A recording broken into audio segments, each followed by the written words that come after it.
Happy Friday, Nasties. How you doing?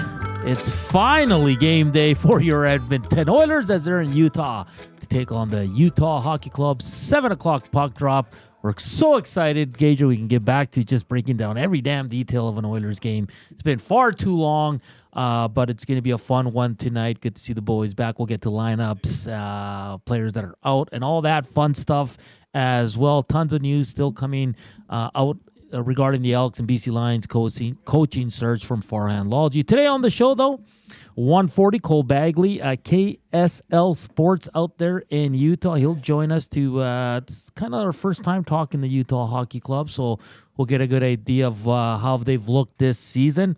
And at 2:20, we're going to head to Chicago. Zack Pearson from BearReport.com.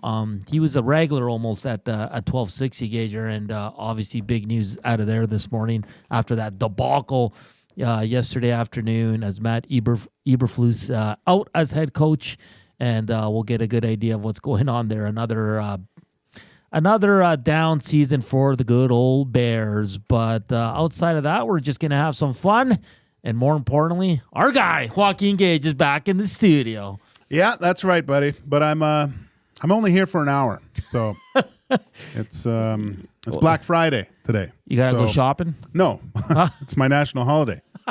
But I'm only half black, so I only get half the day off. Wow! So let's pound this out this hour. That was great. Hey, don't forget to hit that thumbs up. It's been lagging this week on this show. Dusty said if we hit 500 on the morning show, he'd eat an artichoke. It was probably the most painful thing I watched. Yeah. Do you like artichokes? Yeah. Yeah, I like them too. So they hit 500 within like 10 minutes. They were at 2-something, and then everybody just started hammering. So what do you want to see Gager do if we hit 100? No, I'm just kidding. You better do it quick because, like I said, not here long. And you know what? It's because like Tom eats them, Jay Milne eats them. It's like a split here. We have really picky guys, and we have guys that will try anything. Look, Dusty, some of the food choices, like he loves Caesar salad. What's in Caesar salad, right? A lot of things that he would never eat on his own. Yeah. But when they're put together, I think you could get Dusty to eat anything. But you just have to have the right mixture of things, like anchovy paste and egg, like all those things that are in actual Caesar dressing. Yeah. He'd probably hate on its own. Because we're talking about like artichokes. You can have them on pizza. They're really good in sandwiches. It's just the way you like. My mom used to like steam the whole artichoke. Yeah. Right. And then we make a vinaigrette. You take the leaf off, dip it in the vinaigrette, and slide it out. Throw it and go all the way down to the heart. Yeah. And eat that. Yeah. So in Chile, there's two sides. The same way they steam it. Then you put it on a plate. Yeah. We all sit around the table. Everybody gets lemon juice. Yeah. And then one with mayo. Oh, with mayo, and then you go and you eat the bottom part, and it's fantastic. It's awesome. It's like a summer. It's a summer food. Well, I mean, I go and get the once in a while. I was just at Costco. I braved the lines at Costco, and the artichoke hearts. Just going and grabbing them and just dicing them up and putting them in salad. Awesome. Even when we do like a charcuterie board, I'll put artichokes on there too. Yeah, they're fantastic. But the big guy, at least he tried it. Yeah, good on the Nasties for hitting 500 likes, which is absolutely outstanding. But you got to go back and watch it. It was painful to watch him chew that. Like it was just good. He was because I find it is kind of an acquired taste. It's not something It's not something that's kind of regular. Right, Gager? But it's really good. I know. And like I said, I think 4 of us here liked it. I don't know if Zach likes artichokes. Yeah? Well, Zach I love artichokes. I can eat anything. Yeah. You give me anything, I'll eat it. That's good. Yeah, and we got panino sandwiches. You brought in a pizza. So it's been a good day here at EST headquarters. Costco pepperoni pizza, which was surprisingly quite good. Yeah, it is good. It is really good. There's many things at Costco that are not good, right? Like the poutine's good, the ice cream's good, the hot dogs are good. I saw the reason why I picked it up is I saw a guy like, what do you buy at Costco and stuff? And he went in, he bought a hot dog and a slice of pepperoni pizza, and he took the wiener out of the bun and wrapped his pizza in the hot dog and ate it. Damn, that's too much.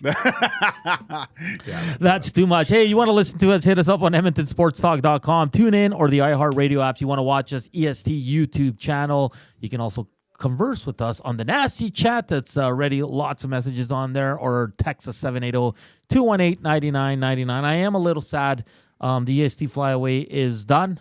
The prize went away. Did you see it this morning? No, I didn't. Did you miss it last season? You guys want to rewatch and see what happened this morning for our big winner for the EST Flyaway to LA, which is proudly presented by the 780. Zach, if you can tee that video up when you have a chance, we'll replay it and relive a very excited winner, Chris.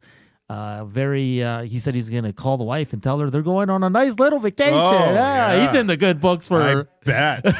Yeah, spring that on Christmas. Just go, hey, honey, guess what? We're out of here. We're going to LA for 4 days. Yeah. What are we doing? We're watching sports. Yeah, but it's a free trip, so you better not complain. That's good. Yeah, so Zach, just give me the thumbs up when you're ready. Here it is on the morning show, about 7:25. Gager, I got up specifically. I wanted to see it live. Here it is as Dusty and Eric talk with the winner of the EST Flyaway to LA. Trev, let's make the call. Let's do it. Here goes nothing. All right, here we go. We're making the call. Remember, if he doesn't Is pick it up, ringing? you got to leave a message. Here we go. Here we go.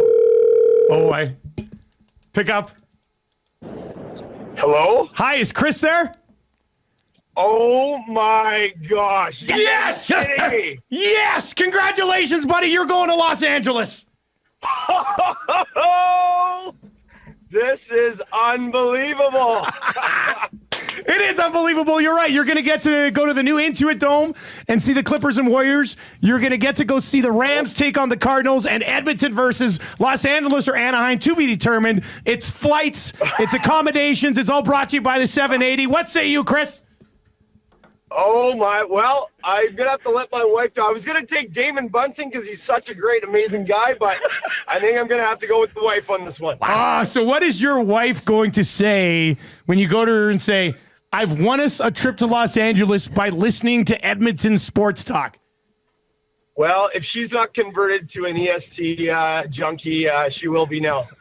She's got to be. And taking her over Bunting. I mean, that guy's a really, really nice gentleman. Exactly. That's pretty impressive. All right, Chris. Well, Awanik will be in touch with all the details, buddy, but congratulations. You are the winner of the EST Flyaway to LA.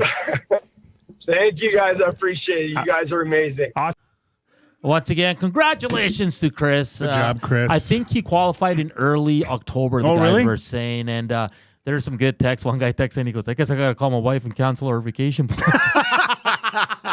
No, I was going to listen to it, but it's I said it yesterday on the show. My daughter turned 16 today. So happy birthday, Lily. Yeah, Liliana. Liliana, happy So birthday. She got her gifts in bed this morning. Oh, nice. So and then Nice. we'll take her.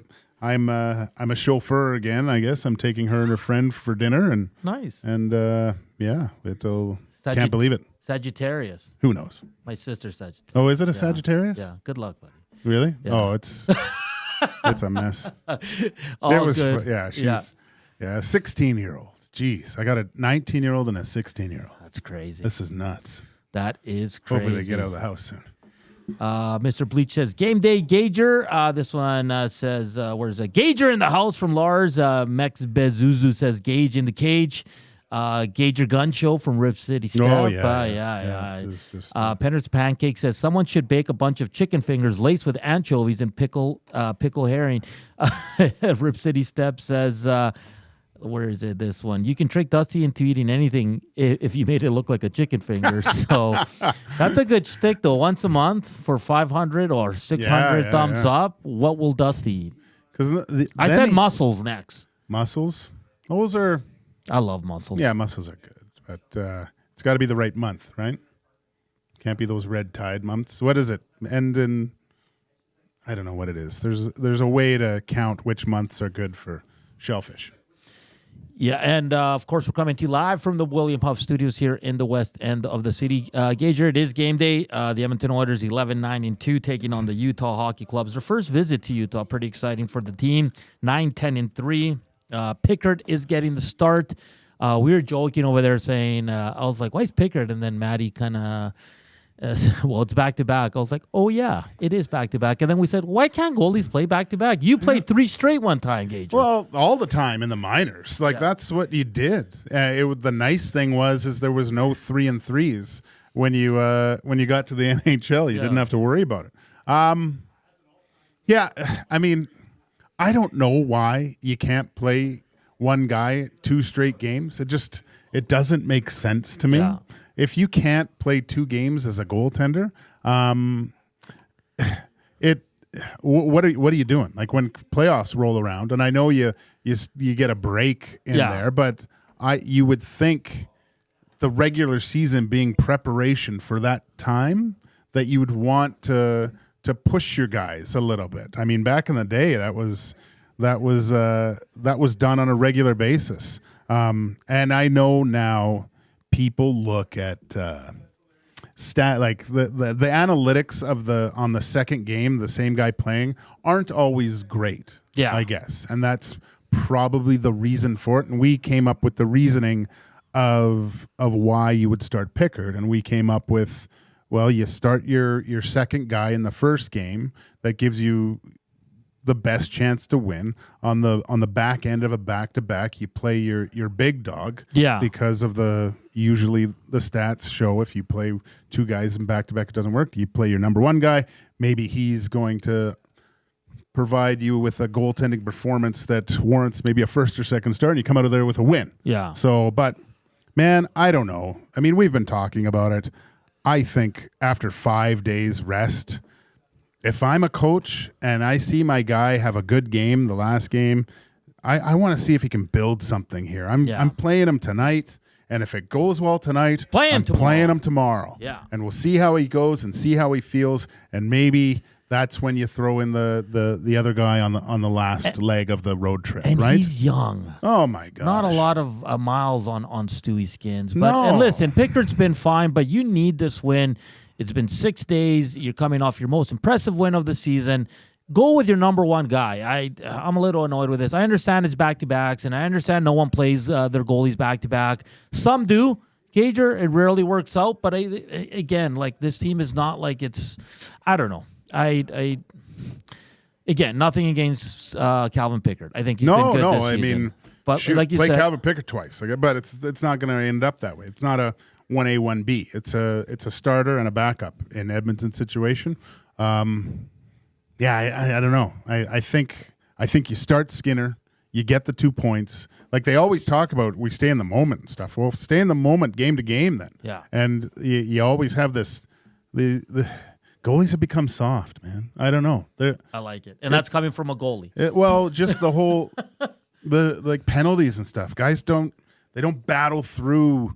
I mean, guys shouldn't be holding their hands on your pads and you can't get up. I understand that, but there is a level of battle and compete in front to establish yourself and get out to the point of deflection or get yourself as close as possible to put yourself into the best possible position to stop the puck. So, man, I don't know.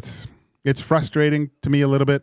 Some of the disallowed goals that they drive me nuts because I don't think they're goaltender interference at all. Yeah, and just an update. Zach Hyman will not play this weekend, but it is a potential option for Tuesday in Vegas. Yesterday it was kind of like he might play one of these 2 games, but he will be out at least until Tuesday. And Victor Arvidsson will not play on this road trip, so that's the next 3 games. I really want to know what the hell's going on with this guy because we have no idea with either player. No. They're keeping it under wraps there. Sure, why not? It's November, guys. Like you can tell us what the injury is. Lineups: McDavid, first line, centering Kapanen and RNH. Your second line is Draisaitl between Connor Brown and Vasily Podkolzin. And then your third line is Janmark, Enrique, and Jeff Skinner. And your fourth line is Kajula, who was called up yesterday, with Derek Ryan and Corey Perry. Ekholm with Bouchard, Nurse with Stetcher, Kulak with Emerson. Expect Nurse to get a lot of shifts with Kulak. Gager, Kapanen on the top line again. I don't like Connor Brown on the second line. I said it yesterday. Start playing Jeff Skinner in your top 6. He's here to score goals. You got to give him the chance to do so. He's not going to do anything else. He's not a third-line player. You're wasting your time right now. You're wasting your damn time. Connor Brown, he's not a top 6 guy. Do you like that second line? No, it's. I don't like it at all. I don't. I would rather see Nuge and Henrique playing together, and have Skinner up top, where on the left with McDavid. That doesn't make sense to me. Skinner should be on the top line with McDavid and Kapanen.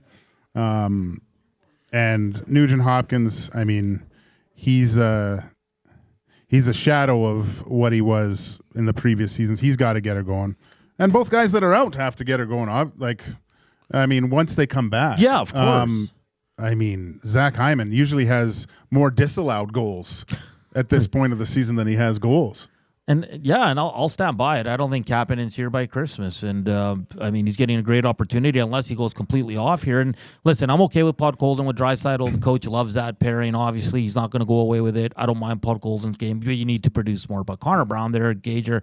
And, listen, these lines might change depending on how the game's going. If they're down 2 goals early on, I can see him putting these lines into a blender, probably going nuclear. But if we have to be honest, this is a 2-man show heading to Utah, Gager, because that's what this season has been. That's what it is. Yeah, with on the strength of their defensive prowess and scoring, that's great. It's absolutely crazy what's going on. So, the one thing about a lot of days off is time to reflect a little bit. Yeah. I'm sure there was some meetings and looking to where they are at the essentially the quarter point of the season. So, this is it's time to drop the hammer a little bit here and start throwing together a little bit of a streak to not only I don't want to say solidify, but establish yourself as one of the top 3 teams in the Pacific. You don't want to be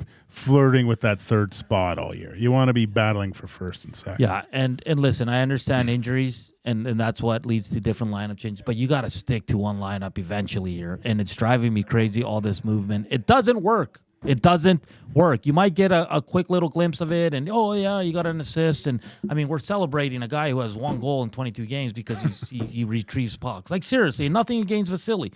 Solid player, but he's not a top 6 guy. Stand with Tom on that, and I'm not gonna sway or anything. That's just the way it is. We'll get to your text. Tons coming in on Nuge on the Nasty Chat, as one could expect here on EST Afternoons. It is game day for your Edmonton Oilers as they are in Utah to take on the Utah Hockey Club. Coming up, Cole Bagley, who covers the Utah Hockey Club, will join us at 1:40. Zack Pearson at 2:20, who covers the Chicago Bears. They fired their head coach, Matt Eberflus, earlier today. But we'll continue the Oilers talk and some CFL action. There's tons of hockey games right now. Football, hockey, college football. It's crazy. As is tradition after Thanksgiving in the U.S. Yeah, and plus a sprint. I forgot. A sprint qualifying with Orlando taking pole. We'll get to that as well as Kubusch will update you on all the scores around the sports world. It's EST Afternoons. Joaquin Gage, Hernan Salas. More on the Oilers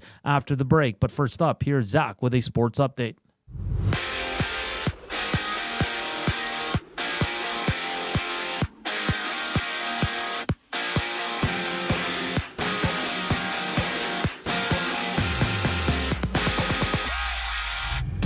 The Oilers are out in Utah to getting set for their first game against the hockey club, with Chris Knobloch announcing that Victor Arvidsson will miss the entire road trip for the Oilers.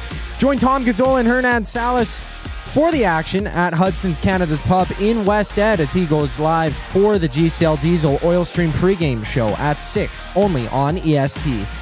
And right now it's the Flyers leading the Rangers 2-1 near the end of the 3rd period. The Blackhawks and Wild tied at 2 apiece midway through the 2nd. And the Panthers and Hurricanes are deadlocked at 1 with 8 active games in the NHL right now.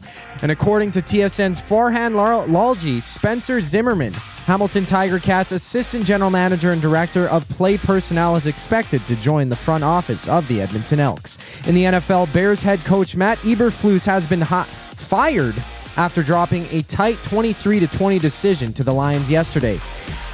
Elsewhere, the Knicks etched out the Hornets 99-98. And on the court right now, it's the Cavs and Hawks, 33-31 in favor of the Cavs, before we see the Raptors tip-off with the Heat later today. Just after the break, Cole Bagley from KSL Sports joins EST Afternoons. I'm Zachary Kubusch, keeping you up to date. You want the heavy hitters on your team, both on and off the ice. If you've been injured in a car accident, call the heavy hitters of Injury Law. James H. Brown and Associates, Alberta Injury Lawyers. With over 200 years of combined injury law experience, their precedent-setting lawyers are ready to help. Locally owned and proud Edmonton Oiler fans, James H. Brown and Associates wants to support you with their unrivaled experience, unrivaled results, and unrivaled commitment. When accidents happen, head to jameshbrown.com. Since 1952, William Huff has been the heartbeat of Edmonton's advertising world. From humble beginnings to a citywide powerhouse, we've been the go-to for signage from print to design and installation. Partnering with Edmonton's top sports franchises and major events, we've helped shape the city's global reputation. Our secret? Unmatched customer service, decades of experience, and a passion for excellence we call the William Huff Advantage. Visit us online at williamhuff.com. Black Friday at FXR Edmonton is the place to shop for the best deals of the year. Whether you're looking for snowmobile apparel, riding gear, workwear, or a new jacket for looking stylish around town, FXR Edmonton is the place to be. Door crasher deals up to 80% off, and the entire store is on sale, so don't miss out. the best deals of the year. Black Friday at FXR Edmonton, 8 a.m. to 8 p.m. Come see us at 324 Mayfield Common. Maybe we just don't belong. I say we set it on fire. Maybe we just don't belong. I say we set it on fire. It's 124. Welcome back to EST Afternoons here on Edmonton Sports Talk. Keep the messages coming to the nasty chat. Keep the thumbs up. We're almost at 40 and we're only 24 minutes in. That's a good start. That's a hell of a start. So if you haven't clicked the thumbs up, if you can do so, please, and get more eyes. We're not going to get 500 like Dusty did, but 100 would... Tell your friends. Maybe we would will be content with it. Yeah, for sure. Or text us 780-218-9999. Once again, a big shout out to Chris for winning the EST Flyaway to LA, which was presented by the 780. Him and his wife will be heading to LA on Boxing Day for 3 games, NBA, NFL, and of course the Oilers in either Anaheim or LA. So hell of a way to start a weekend for Chris. He's going to be in the good books for quite a while with the wife. There are portions of this hour brought to you by the Canadian Brew House. NHL lives at the Canadian Brew House. Every Oilers game day, get $1 off tankers of Molson Canadian and Coors Light, and you can win game tickets and 2 tickets to a surf and turf dinner at the end of the season. Full details at thecanadianbrewhouse.com. Smitty the Welder says, crazy the hate for pots. It's not hate. It's not hate. It's being realistic here. It's now. If he's any other player, exactly. Thank you. You're not. Yeah, and we're not saying he's playing bad. He can't. He's not producing. If any other player had 6 points in 22 games, playing most of those minutes with Leon Draisaitl, we would be saying the same thing. It's the Kyler Yamamoto kind of perfect mold. Yeah. Again, right? Like there was a short span where he went off when it was Nuge and Dry, and I was like, oh my gosh, they found something here. But look, this guy, I don't think, is Yamamoto even in the league anymore? No, he's in the minors. Yeah, so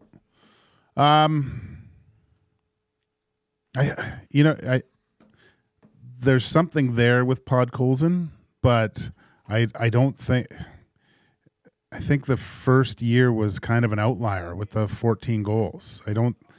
That's the max. I think you're going to see him. He doesn't have that knack for scoring that a lot of guys do. He's not a natural finisher. Yeah, like you look at Corey Perry. When he has a chance around the net, like he buries it, But this is a guy that's won a Hart and scored 50. Yeah. It's a little bit different when the skill level between those two, even at his ripe age of 86 or whatever it is. I'll just put it like this. The next 22 games, if Podkolzin scores another 6 points, you can't sit there and say you're happy with it. And yes, he grinds and he's physical and he does a lot of good things. But you need to produce. And we're complaining about Nuge, we're complaining about Hyman, we're complaining about Arvidsson, we're complaining about Jeff Skinner. It's not just Paul Colson. All these guys need to step it up. Some guys, it's more frustrating with guys like Nuge and Hyman because they can score. They've proven. Yeah. You know what I mean? I know. Yeah, and Jeff Skinner too. Like I just, I don't know, man. Chief Andy says Nuge does not deserve first line minutes. Well, unfortunately, with the injuries, he's going to play top 6. That's Hyman's Hyman's spot usually, right? Or so he's going to be there. Well, Kapanen's there now. Yeah. I mean, Kapanen looked okay. I liked his speed. Like he's a fast player. Yeah. And I think you need speed playing with McDavid first of all off. It'll be only his second game. But it'll be interesting to see what happens when bodies start getting healthy again, right? Yeah, and Max Bezuzu says, do you think Skinner is behind the scenes demotion? ? Because I agree Skinner in bottom 6 doesn't make sense. It doesn't. And then Mark Draybird says, if Jeff Skinner can't play in your top 6 when you have a bunch of injuries, just trade him and accrue the extra cap space. Mark, that'd be a great idea. But he unfortunately has no movement clause, like almost every Oiler. And he's the only one that can void that. So that's not going to happen. This guy wants to play in the playoffs. You know what's interesting, though? I'm seeing some Buffalo media, kind of when the Oilers media or fans are posting about Jeff Skinner struggles, they're like laughing. Well, he struggled mightily when he signed that big ticket, right? Yeah. He didn't have a goal for a long time. And he was, his career earnings with this year is over $100 million. It's pretty impressive, actually. Well, you're playing him tonight with Janmark, who I think is top 4 in forward scoring for the Oilers, so he should get some points off there. But we'll wait and see. I mean, I'm not. Again, Jeff Skinner is here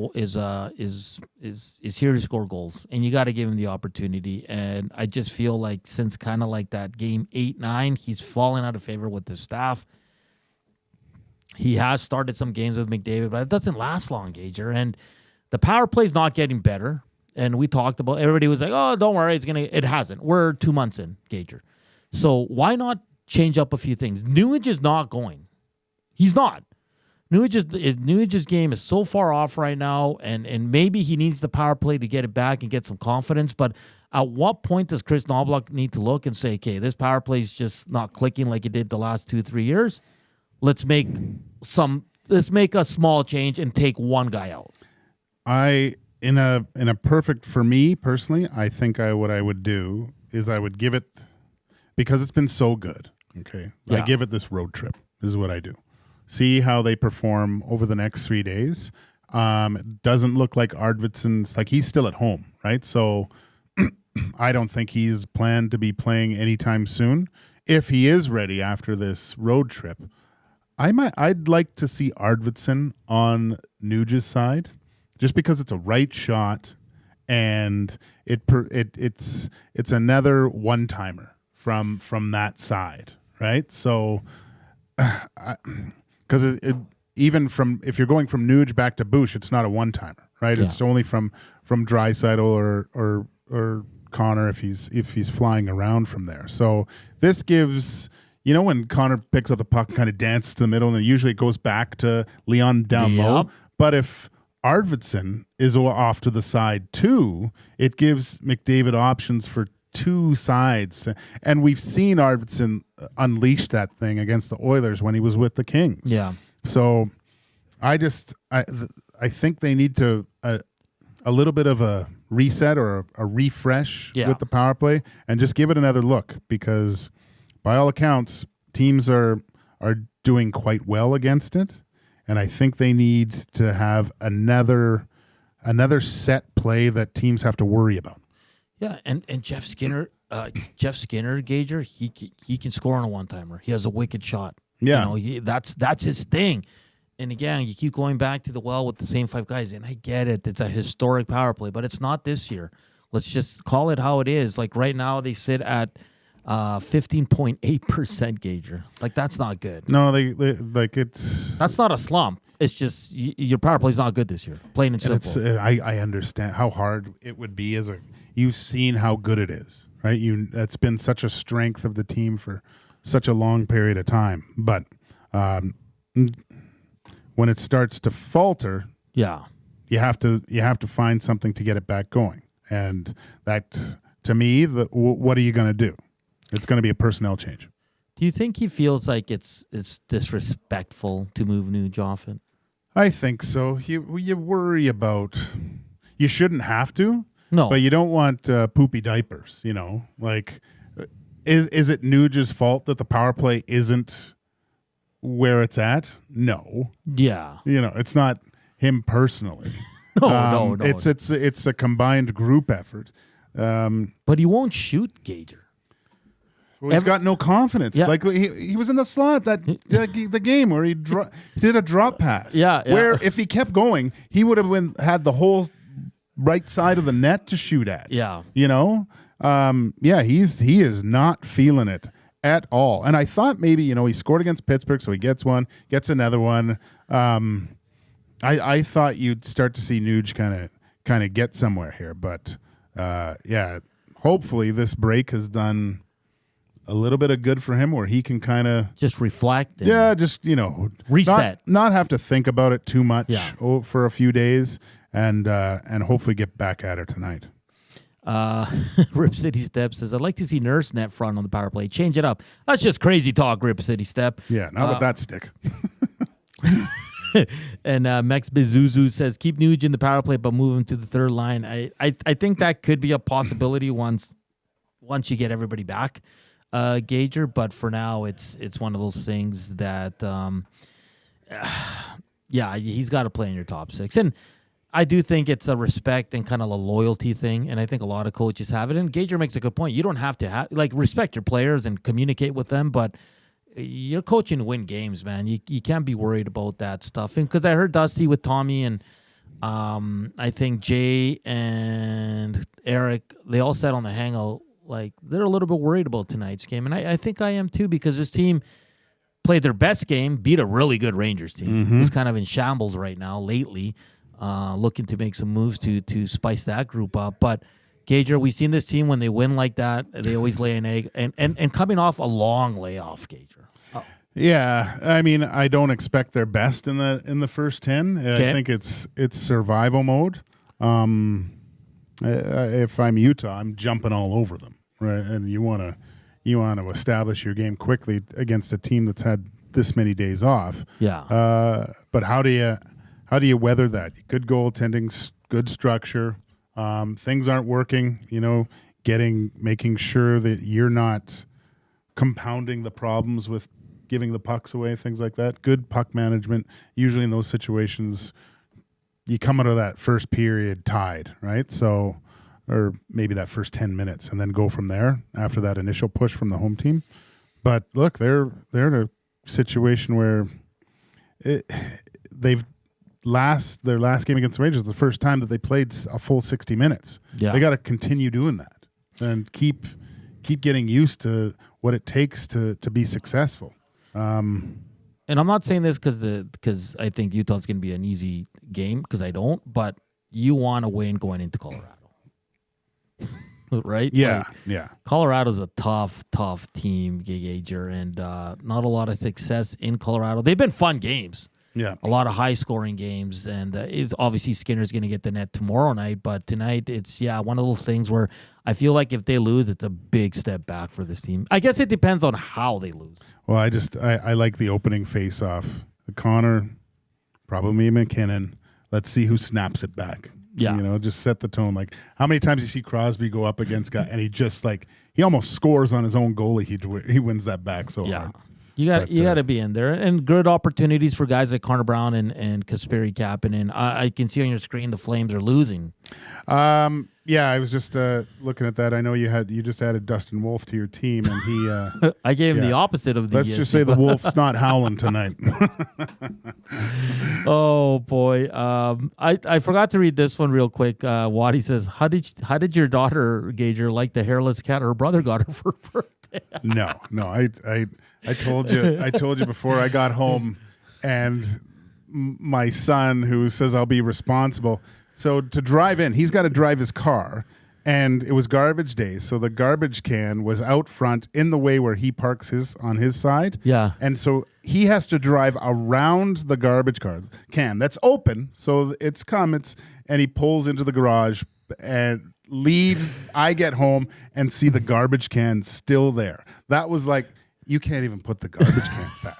Like, how are you going to clean a litter box? Yeah. You know? So, no, that's, he didn't really mention it last night at all. I think, I sent him the meme with the Dr. Evil, and even my wife I think there was a text in there, just really? Yeah.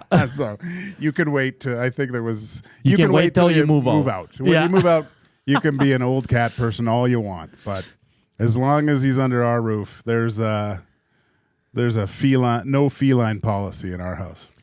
It's Oilers Utah Hockey Club. They need a name, man. I hate saying Utah Hockey Club here. First of 3 meetings between these two teams. They'll wrap up their season series with a pair of dates at Rogers Place on New Year's Eve and March 18th.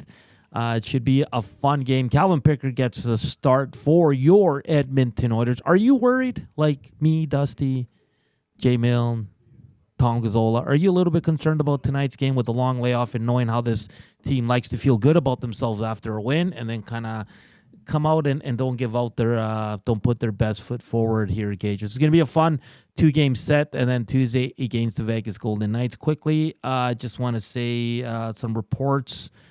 It sounds like Mark Killam, who's the front runner for the Elks job, according to many insiders, including ours, Jay Milne, sounds like he's also really high up on BC Lions list. So he's got a choice to make for sure. It's going to be very interesting to see what happens here. I'm thinking next week we might get an announcement regarding the Edmonton Elks. You know what's cool? On Twitter or on X, whatever you want to call it, a lot of players that have been with Mark Killam are just like all over it. Like, this guy's the greatest coach. Oh, really? Yeah. Like, interesting. Like retired players that play with him in Calgary, they're just like, yeah, like, you guys can't go wrong with this guy. So we'll see. He might have a choice to make here between BC and Edmonton, and we await what's going to happen in the quarterback position as well. But up next, we're going to get a Utah Hockey Club preview with Cole Bagley from KSL Sports out there in Utah. That's all coming up next here on EST Afternoons. Keep hammering that thumbs up, and we'll be back with Joaquin Gage and Hernan Salas. But up first, here's Zachticum with a sports update.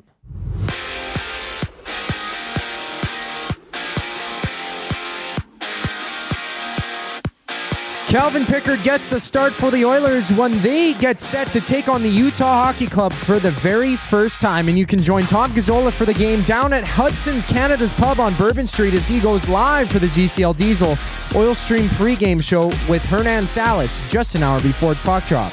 Tune in only on EST. And there's 7 active games right now in the NHL, with the Red Wings up 2-0 against the Devils in the first.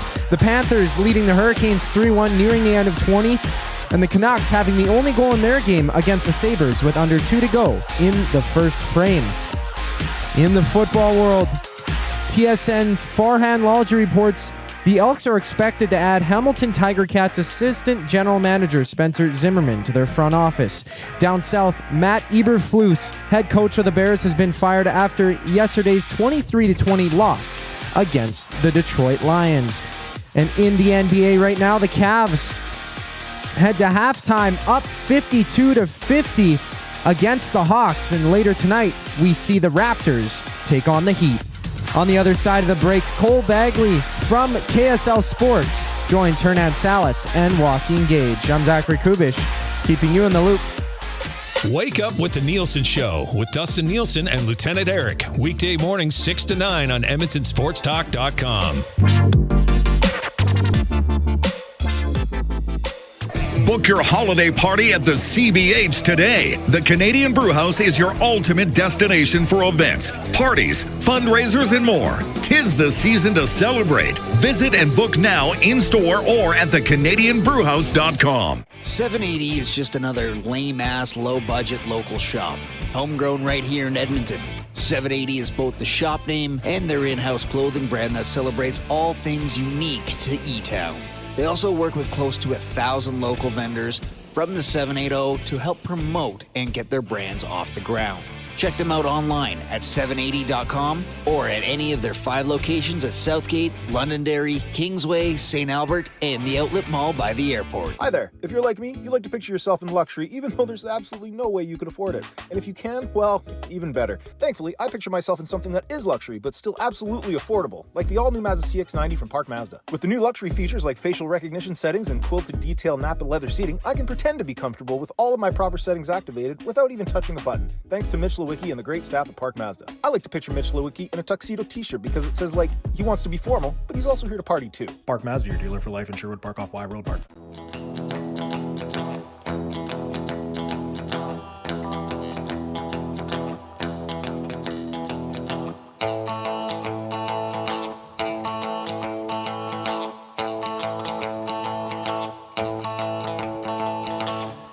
Welcome back to EST Afternoons on this cold Friday afternoon. It's game day for your Edmonton Oilers as they're in Utah to take on the Utah Hockey Club. See, that's what I want to say, when they're in Utah to take on the, the club. The name, the club. You can find it in the club. You find it in the club. The Oilers have been off since Saturday. We've been waiting. We made it through, Gager. We made it through 6 days without Edmonton Oilers hockey. And we're going to get a good preview on the Utah Hockey Club. We both watched the opening game there at the start of the season. It was awesome. It was good vibe. Good vibes. Of course, we know Dylan Gunther from his days with the Edmonton Oil Kings. There was a prime game too, wasn't there? Was a prime game there?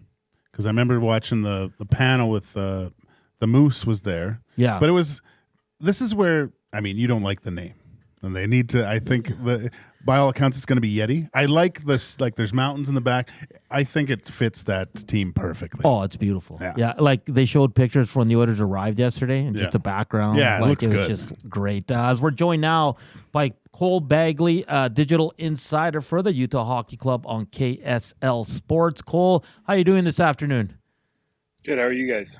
We're doing excellent here, just getting ready for some Oilers hockey. It's been quite the break for the Edmonton Oilers. They haven't seen a game since last Saturday. But let's talk about this Utah Hockey Club. They are 9-10-3, 21 points so far on the season. What can you tell us about their first 22 games here, Cole? Yeah, it's been exactly as General Manager Bill Armstrong, had described they would be. Right around 500, a team that's got really high highs and some really low lows. They start off the season really hot, beat the Rangers in overtime, beat the Islanders in overtime, beat Boston in overtime. They smoked the Penguins recently, beat Montreal, but then they've had some tough losses. The Capitals took it to them in Salt Lake City about a week and a half ago, and there was that insane Sharks comeback over the Utah Hockey Club. They gave up like 3 or 4 goals in a matter of 5 minutes. Ended up losing that one in overtime. So, when they're at their best, they can beat anybody, they can hang with anybody, but it's finding that consistency. Mm-hmm. It's a roster full of young players. Dylan Gunther, Logan Cooley, Jack McBain, Matthias Michelli. So it's definitely finding consistency in their play style and in their production. I think once they can do that, I think they're going to be a pretty good, scary good team. But it's going to take some time. It's not going to be this season where they completely figure everything out. It could be another 2 or 3 seasons, but the potential's there. Cole, the Armstrong's been basically banking draft picks and assets. And what's the feel of this team right now? Are they still in kind of a building mode, or if something becomes available, do you see them making a big splash with a player at some point? Yeah, I think the attitude is understanding a lot of what I just explained, knowing that they're young. I think they're transitioning away from the early stages of a rebuild. I think the next stage for this team is making the playoffs, getting a round or 2 under their belts over the next 2 seasons. They're right there. They're not out of the race by any means. Obviously, there's still a lot of hockey to be played, but they're looking to take that next step. I know that the leadership group of Clayton Keller, Mikhail Sergachev, Lawson Krause, all those guys, they're ready to take it to that next level. We'll see if they can do it or not. But Bill was very open before the season started and even said, look, maybe in years past we wouldn't have been as aggressive. But if a player becomes available, we've definitely got the assets, that we feel like fits our culture, that fits our roster. They've got the assets to go and get them. So I wouldn't be shocked if we do see that at some point. Cole, Dylan Gunther, a guy we know well here in Edmonton from his days with the Edmonton Oil Kings, signed a long-term extension. He was on our station yesterday talking on the Reed Wilkins Show. A great kid, currently tied for the team lead with 20 points, 10 goals, and 10 assists. What can you tell us about Dylan Gunther's game so far this season? Yeah, he's a sharpshooter.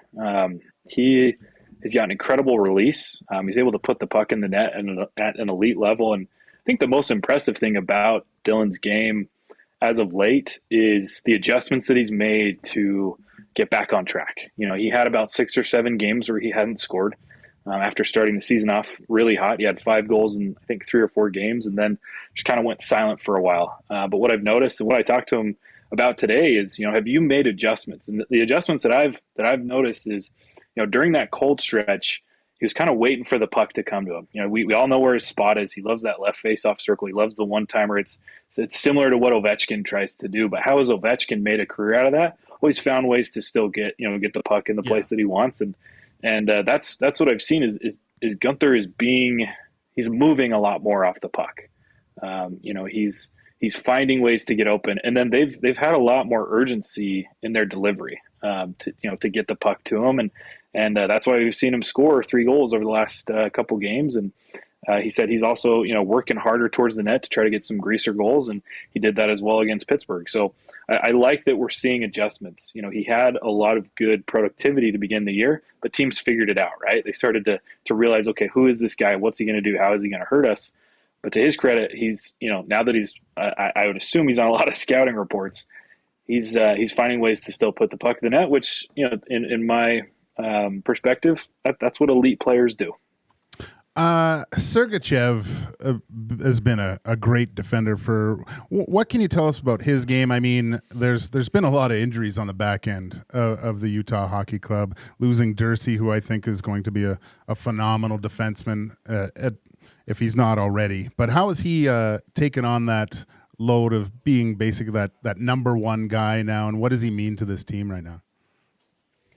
Sergachev, I think, is flourishing in a new chapter of his career. The things that he's done on and off the ice for this team, he's quickly becoming a fan favorite, and I know that the respect is there for Sergachev across the entire roster. It's interesting because when we first kind of started the season, a lot of us were talking to Sergachev, asking him about, hey, how do you expect to be here in Utah? What kind of role do you expect to take on? And he's a guy that just kind of lets his game do the talking. He's not someone that likes to talk about I'm producing this many points or things like that. He just wants to show what he can do on the ice and play both ways. But he has blossomed into a leader for this team in so many different ways. I think he's 4th on the team in points.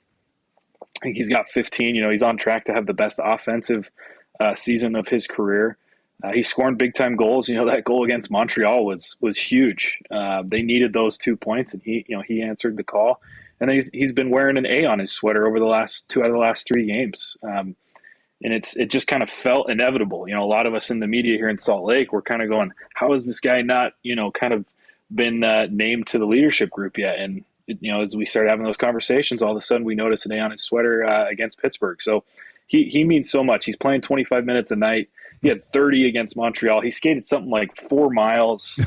He's doing it on both ends. He's incredible. And I think it was a win-win situation for both Tampa Bay and Utah. But just based on all the things that Utah got out of Sergachev, a number one defenseman, an elite skater on both ends of the ice, producing at the level that he is, and then a true leader who is going to lead not just by word, but by deed and action. It's been invaluable for the Utah Hockey Club. Cole Bagley, digital insider for the Utah Hockey Club on KSL Sports. We got to ask, we were talking about the first game we saw when Utah, their first game in the NHL. The vibes were great, looked like a great time. How's it been down there in Utah, in their inaugural season there? How are the fans enjoying it? How are you enjoying it? Because it looks like every home game there is a good old party. Yeah, so I'm born and raised Salt Lake City. Grew up here in Utah. Played ice hockey almost my entire life, and the hockey community was pretty small, but it's grown over the years. There was a surge after the Olympics, which is when I got into it in 2002. There was another surge when the Vegas Golden Knights showed up in Vegas. There's a lot of connections down there with people in Utah, and it's not too far away. So there was another surge there, but I have been really pleasantly surprised by the way that this community has embraced this team. We're not a hockey state. We're not a hockey town yet. I think there's, to a certain level, people don't fully understand the NHL yet or fully understand hockey, but they're embracing it all the same. Like you said, it's been a pretty incredible atmosphere most games. The home opener was fantastic. A couple weeks ago against the Carolina Hurricanes. Incredible atmosphere. One of the best teams in hockey currently came in. Utah, beat them 4-1, and it was a party, and people are just they're embracing it. They're I don't know if you guys saw, but they sold several thousand sweaters at the team store at the Delta Center. They had people lining up at 4 a.m. Like that's dedication. Yeah. And it was like the Hunger Games in there. I mean, people were just grabbing as many as they could, waiting 3 to 4 hours to get them customized. Like, Salt Lake has embraced the NHL, and I think it's, the fans have proven that it belongs. And if you ask any guy on the roster, they would say that the NHL belongs in Utah. That's great, Cole. Let's get to the nuts and bolts of it. You mentioned the good game against Carolina. They have some pretty good hockey players in that lineup. There's two guys on Edmonton's roster named Draisaitl and McDavid that always offer a unique challenge to teams. Here, where sometimes you see them doubled up or on separate lines. How do you think the Utah Hockey Club will implement their lines to counteract either if Leon and Connor are playing together or on separate lines themselves? Yeah, we talked to the guys about that this morning, and I don't know that we're going to see any major adjustments, but the biggest thing is Utah just needs to play the way that they have over the last 4 games. They started off the season with very specific lines, and they've adjusted those quite a bit because the production was lacking for a while. But they've gone back to a very similar roster lineup as opening night. You got Keller and Schmaltz and Hayton on the top line. You got Cooley, McBain, and Gunther on that second. And those two lines have been very productive over the last couple of games, especially that second line with Gunther and McBain and Cools. So I think what Gunther said this morning was, look, they're good players, but we don't need to do anything crazy. What we need to do is play our game. And the one emphasis that he did make is they got to stay out of the penalty box, which goes without saying. I think they're the number 1 team in terms of penalty minutes this year. And I know that the Oilers' power play hasn't been overly phenomenal, but you don't want to give McDavid and Draisaitl any extra ice out there, especially the way that Utah has allowed quite a few goals on the power play. I think those are the things they're going to try to do tonight. Cole, great stuff. Thank you for taking the time to join us on a game day. It's going to be fun for us to be watching the Oilers their first time in Utah. Should be a fun game down there. And thank you for taking the time. And I'm sure we'll have you on again. Yeah, it was a lot of fun, guys. And hey, we're just loving it here in Salt Lake City. The fact that McDavid is playing at the Delta Center tonight, like that's not a sentence I ever thought that I was going to be able to put together. So, we appreciate it. It's been a lot of fun. Thanks so much for having me, and look forward to talking with you guys again soon. Thanks, Cole. All right. Thanks, Cole. Cole Bagley from KSL Sports covering the Utah Hockey Club. Great insight. Like you said, it's like 2 years ago, they never thought they would have Connor McDavid playing in their arena. And then you brought up Sergachev, and he's unreal, man. I'm still mad about the 2016 NHL draft. You want to know why? Because Columbus was supposed to take Jesse Puljujarvi. And the rumor was at number 4, Edmonton was going to take Sergachev. Really? Yeah. But when Columbus took Pierre-Luc Dubois, Jesse at that time was like a can't miss prospect. Yeah. He was coming off the World Junior Championship, playing on the line with Laine and Aho. And so if Columbus didn't screw things up, Sergachev would be an Edmonton Oiler. That maybe not right now, but yeah, he would have. What are you talking about? Yeah, he would have. I mean, imagine that guy, man. Holy smokes! He is what they refer to as a beast on the back end. That's what he is. So. And I love that he got out of the shadow of Victor Hedman's the elite. Yeah, but it was funny because at times when you watch those old Tampa Bay Lightning games, you go, God, Hedman's playing a lot because Sergachev kind of looked the same. Him, yeah. He'll be on the first pairing with Olli Mata. The other pairings for the Utah Hockey Club, Ian Cole and Juuso Välimäki, and then Kesslering, people that love to bring him up because he was Oiler property as well, and Robert Bertuzzo. Up front, Clayton Keller, Barrett Hayden, and Nick Schmaltz. Your second line is Jack McBain, Logan Cooley, and Dylan Gunther. Your third line is Matthias Micheli, Nick Bukestad. Man, that's a guy that we should go get at the deadline. And Lawson Krause, who's having an down year. And then your fourth line, Alex Kerfoot, Kevin Stenlin, and Michael I don't know if it's Carcone or Carcone, but I like the top two lines there. But Sergachev's going to see a lot of McDavid probably. And Draisaitl should be a fun game for the Edmonton Oilers. Yeah, that's Sergachev. Gager, I tell you, man. I got something. You want to watch it's always fun to watch the elite of the elite in certain positions, and he's one of them. Yeah, Ace 96 says, is Stu in tonight? No, he is not. Calvin Pickard gets to start. Stuart Skinner will go tomorrow. Välimäki, do we know who's starting for Utah? Yeah, it's not Connor Ingram. Okay, so Välimäki. How do you say that name? We got the pronouncers here. Can you help us, Coop? The goaltender? Yeah, Vamelka. I mean, he's got great numbers. He's better than Connor Ingram's. That's for sure. Like 9 and 3. 3 wins, 6 losses, goals against of 2.25, 9.22 save percentage. And Ingram's day-to-day right now. Okay. So backing up might be Jackson Stauber. Okay. Cool. All right, we'll continue the Oilers talk, the NFL talk. There's tons of games in the NHL. I know there's a few in the NBA. There's tons of college football games, and the Kansas City Chiefs are home to the Vegas Raiders right now. Our guy Kubusch will keep you up to date on all that coming up. In the second hour, we'll continue the Oilers talk. We'll have some fun on this Friday as well. And Zack Pearson from BearReport.com will join us after the Bears fired their head coach earlier today. That's all coming up here on EST Afternoons with Joaquin Gage and Hernan Salas. We're back after the break. Celebrating 70 years in the signage industry, William Huff Advertising is the most recognized name in the game. An in-house, one-stop shop for all of your design, print, and installation needs. William Huff provides quality graphic solutions for everyone. Here in our City of Champions and throughout the nation, they are the preferred signage partner entrusted by many of the biggest corporations, pro sports teams, and organizations to bring their identity to life. Recognize the name, get in the game. WilliamHuff.com.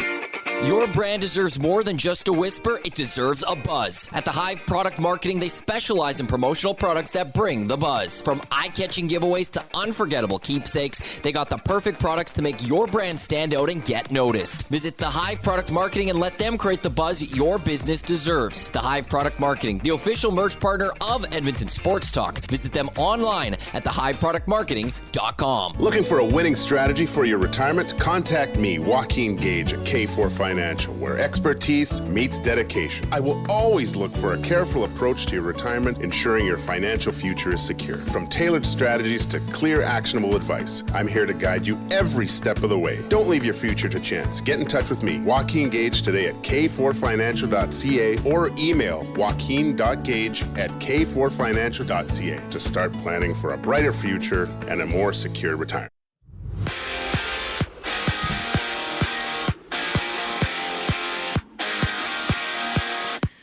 The Oilers hit the ice tonight against the Utah HC, where you can join Tom Gazzola for the GCL Diesel Oil Stream pregame show live at Hudson's Canada's Pub in West Ed for a 6 o'clock start. Tune in only on EST.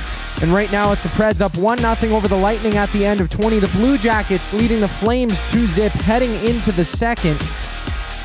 And it was the Wild scoring 3 straight to storm back to take a 3-2 lead in the third period against the Blackhawks with 7 active games around the NHL. And according to TSN's Farhan Lalji, Spencer Zimmerman, Hamilton Tiger Cats assistant general manager and a director of player personnel, is expected to join the front office of the Elks. In the NFL, Bears head coach Matt Eberflus has been fired after dropping a tight 23-20 decision to the Lions yesterday. Elsewhere, the Knicks etched out the Hornets 99-98, and on the court right now it's the Cavaliers against the Hawks, with the Hawks up 65-55 in the third quarter. Later tonight we see the Raptors take on the Miami Heat. EST Afternoons with Hernan Salas and Joaquin Gage continues right now. I'm Zachary Kubusch, keeping you up to date.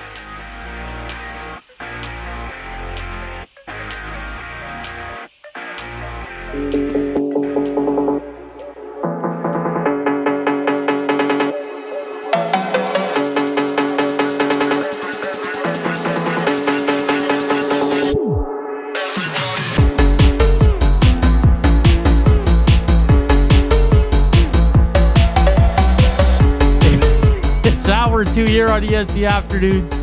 It's Hernan Salas, it's Joaquin Gage, Texas 780-218-9999, and hit us up on the nasty chat. So a piece of the metal part here, my mic fell off. You're a little handsy with the mic. No, Like, I was just moving it and it fell thing. off, and I got a dirty look from Gager. I got a dirty look from Maddie. I will fix it. Don't worry, but we're on air right now, so I can. Welcome to hour 2, EST Afternoons. To close out the week, don't forget, Oilers in action tonight, 6 o'clock, following the Reed Wilkins show with Jay Milne, as they're live on location at, where are they again, Zach? Hudson's Canada's Pub in West Edmonton Mall down Bourbon Street. Where's Reed?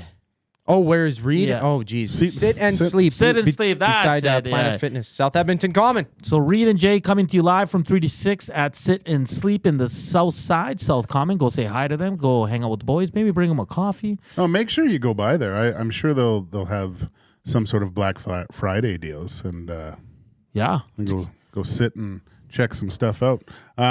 Haji into the text line, 780-218-9999, saying there's also a pretty big connection between Alberta and Utah. A lot of former Albertans, including myself, living in Utah. I expect to see a lot of orange and blue in the crowd tonight. Oh, that's awesome. That is great. Get a little a rivalry going. Love it. Love it. And yeah, Tommy live from Hudson's at 6 o'clock with me and Maddie Cass, and we'll be back for the post-game show. So go say, if you want to hang out with Tommy, go to Hudson's on Bourbon Street. I'm going to see. I might make an appearance. We'll see. My daughter's got a dinner with her friends, but I might, I'm chauffeuring. I might come in and just say hi to you guys. That's good. We're coming to you live from the William Huff Studios here in the west end of the city. And Gager, I wanted to get to this. I saw this yesterday. So I guess Chris Johnson from TSN on Insider Trading says the NHL is planning to name quarter-century teams for each of the 32 franchises in 25. So sounds like it's just going to be like 3 forwards, 2 defensemen, and a goalie. So from 2000 until 2025, I think the Oilers is pretty easy. Yeah. From 2000 too. Jeez. Connor and Leon for sure. Well, yeah, that's a no-brainer. I mean, you got Ryan Smith, Ales Hemsky. Wasn't Cujo 2000? No, he's 90s. Yeah, but he wasn't. No, he wasn't. No. He was gone by then. Yeah. Yeah, I'm trying to think of goaltenders that. So it would be Connor and Leon for sure. Yeah. That's Smitty? This is just Edmonton, right? This is all Edmonton? Yeah. So would you pick Smitty over Hemsky? Yeah. Yeah? Yeah.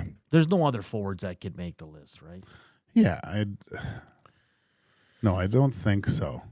Trying to Horkoff? No? No. Okay. I mean, Pronger was so good in 6, he might make it. Yeah, I think he has to. Yeah. I think you put 44 as one of your two Easily, defensemen. yeah. So who's the other one? Who is the other defenseman from the 2000s till now that you would consider putting in there? JP Bergeron? Is that? No? Marc-Andre? Marc-Andre, whatever. No, not Marc. Because we went through the decade of darkness. I don't think there's any defenseman you would put on there. Jason Smith. Wasn't he? Ooh, and he played with Pronger. Yeah. I was going to say, if I had to go someone in the last 25 years, I almost have to go Matthias Ekholm. When you put it like that, who has made a significant impact on the back end? Yeah, because it always seemed like the guys that they had, they, for one reason or another, left the organization and peaked somewhere else. You know, like Justin Schultz goes on to win a couple cups with Pittsburgh in a different kind of role, but still was an effective player. There's Yanni Petrie was a really good defender that the Oilers should have kept, I thought. There's Yanni Niinimaa in 2000. I'm just going through some lists here. Jason Smith, obviously. Steve Sales, no. I think you go Jason Smith. He was a captain with Pronger. You go Leon, Connor, and Ryan Smith. I don't know. I still think Ekholm was better than Jason Smith. No, if the Oilers had young Jason Smith right now, it would be a significant upgrade, I think. Just a mean prick on the back end. Like, he used to grab guys by the throat. So up front, Draisaitl, McDavid, Ryan Smith, Pronger, and then either 14 or who'd you say again? Oh, Jason Smith. Gager. And then for goalie. Well, that's tough. I think, I don't know. Let me ask you a question. Can I ask you a question, of course, buddy? How do you rate last year's run to the playoffs or to the Stanley Cup Finals, Game 7, compared to the 06 run? I think it's different because I think the Oilers were a team that no one was surprised they made it to the finals. Where in 2006, they were the 8th seed. Yeah. They beat the number 1 seed, the President's Trophy winners. Like, they were a team that everybody jumped on because they were like so fun to watch and awesome, and they weren't supposed to be there. No.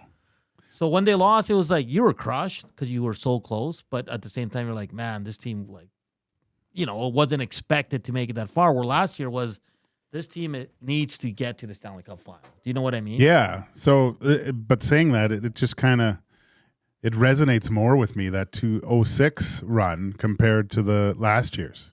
It just seemed a lot more special because they weren't supposed to. Yeah. Oh, 100%. I remember that. Like, we're old enough to remember that run, and it was absolutely fantastic. What do you mean old enough? That you drank too much and couldn't remember it? Oof. That was a rough one. 20s, man. Like, early 20s, and just every second day you were partying. I was at it was Game 6, and I don't know, we went to my buddy Adam McIntyre's place. Okay. And we went out like that. I think the game was like on a Sunday or something, like, because I don't know why, but we were in such a bad mood because we thought the series was over, even though Edmonton was up, 2 games left, and we just thought Detroit was going to win these things. And we're all sitting on the couch, and we were pretty hungover. No one really wanted to drink, and I think Detroit was up. And I just said, screw it. I went and grabbed a beer, and I swear to you, as I sat down and as soon as I cracked it, the Oilers scored, and all my buddies, we all looked at each other. And so I started drinking this beer, and then the game was going, Gager, go get another one. And so I went, and I opened another one. They scored again. And so everyone went, and so we started drinking beers again. We went to White Ave, and they won. It was awesome. When they beat Anaheim to go to the finals, all my buddies were at a house, a backyard. It was nice out already. They're like, come over. So we pull up. I pull up in my little Toyota Echo, and my cousin's on top of my roof of my car. Oh, Jesus. like celebrating, no shirt on. It was that one went pretty long, Gager. I'm not. That gonna was lie. long. Yeah. That was a fun ride. Yeah. So many- That was so memorable. Again, my good buddy Dave Cooper was getting married. We had his stag day, so we went to and played street hockey in the mornings. Oh, okay. And then I went to Mo Blazeway, the owner of First Round and stuff like that. We went to his place, and we had like 30 guys. I made chicken enchiladas for 30 guys. Wow. So I was cooking all day. And then we went to the Iron Horse, and we were upstairs, in the loft upstairs there. So, and I remember because I was finishing up, and I got there a little bit after, and everyone was upstairs. And I saw some like girls coming down the stairs with disgusted looks on their face. I go, what's going on there?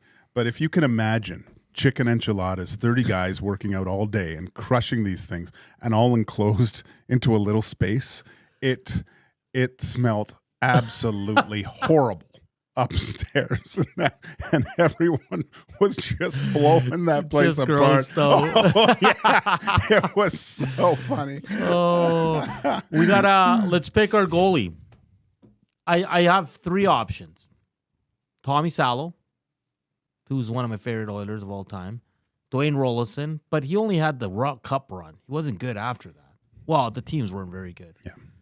And then I know he wasn't good here, but he was an elite goal. Happy Bulin.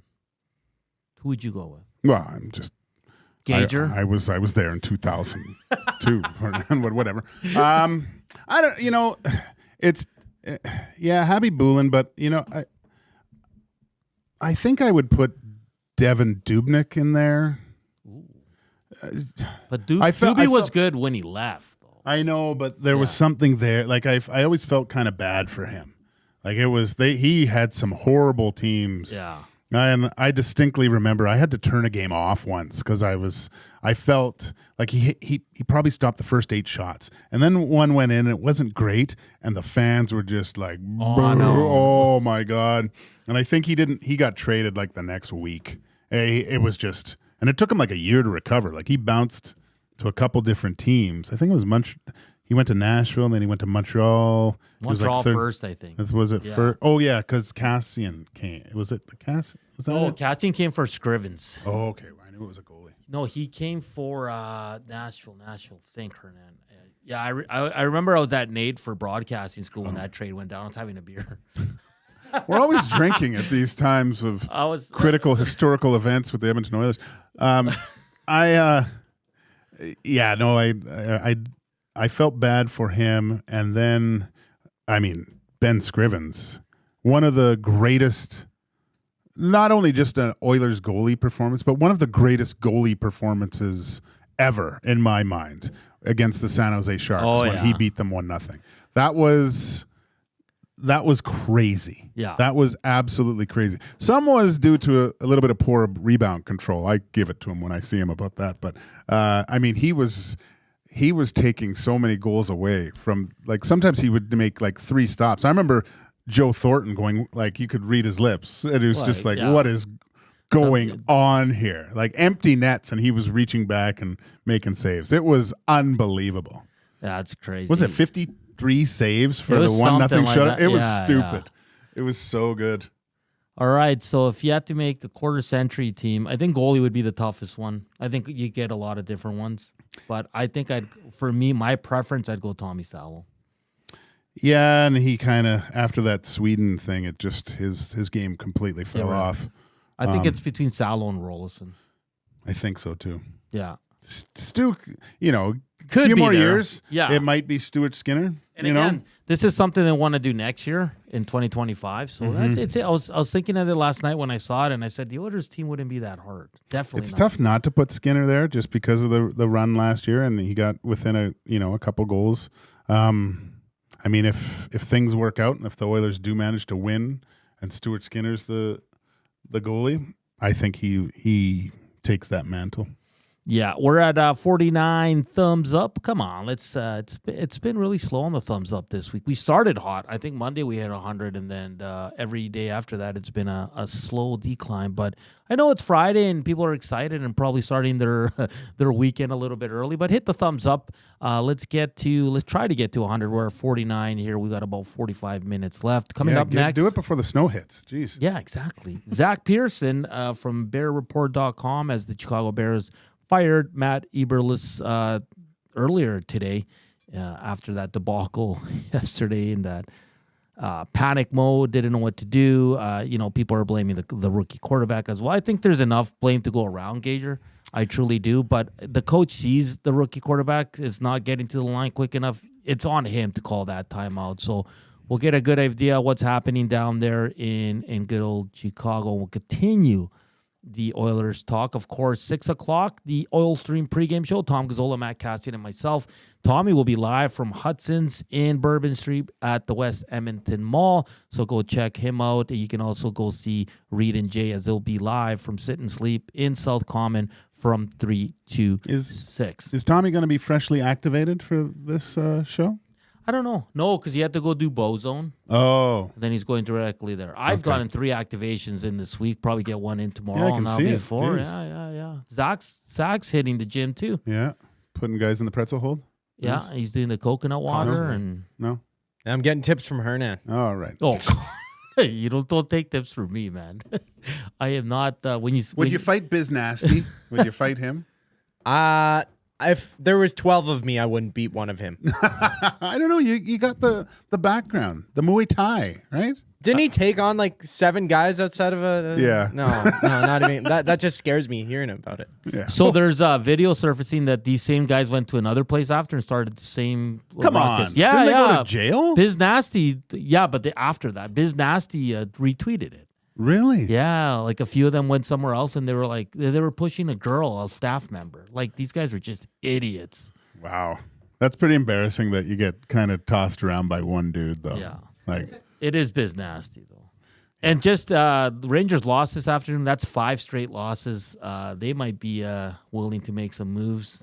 well, I just read, I know obviously speculation runs rampant, Yeah. but Miller out of Vancouver for Zibanejad. That's what they're.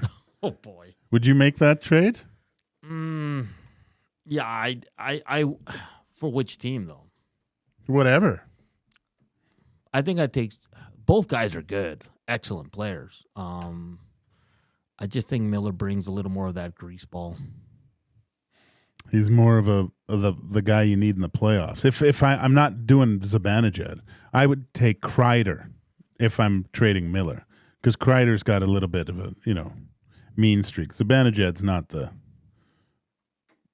He's talented. There's also rumors that Vancouver might want to move Niels Hoglander. He's like 13 games without a goal or something like that. He's one of those players where you watch him against the Oilers all the time. You go, God, this guy's a good player. And then you hear out of Vancouver that they want to get rid of him. It's the same thing with who's the other small little forward? Sorry, Garland. Connor Garland. Yeah, like they wanted to get rid of him at the beginning of last year. He was arguably Vancouver's best player against the Edmonton Oilers in the playoffs. Like it's crazy how that happens. Yeah, it's crazy. Absolutely crazy. So a lot of teams looking to shake and bake here, including the Edmonton Oilers, looking for a defenseman. Up next, though, we will go to Chicago and talk Chicago Bears with Zack Pearson from BearReport.com here on EST Afternoon. It's Joaquin Gage, it's Hernan Salas, and with a sports update, here is Zach.